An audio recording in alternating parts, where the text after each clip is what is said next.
Mura na enga, bakit ayaw pa rin? Real estate oversupply. Sino ang napapinsala? Maraming mura na spaces sa Metro Manila, pero bakit small businesses parang laging stranded? Sobrang dami ng spaces, parang karnabal na puno ng rides, pero walang tao sa mga stalls, kaya sales parang walang kilig. Ito ang problema. Sobra-sobra ang supply ng commercial spaces, pero maliit ang buying power ng mga entrepreneurs na gustong mag-level up.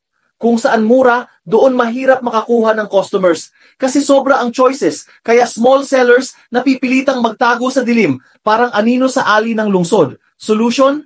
Learn to innovate, gamit ang online presence at creative marketing para di lang makasabay, kundi maging hari sa sariling mundo. Sa business, di sapat na mura lang. Kailangan din ng diskarte at tapang para lumipad kahit sa gitna ng dilim at traffic ng Metro Manila.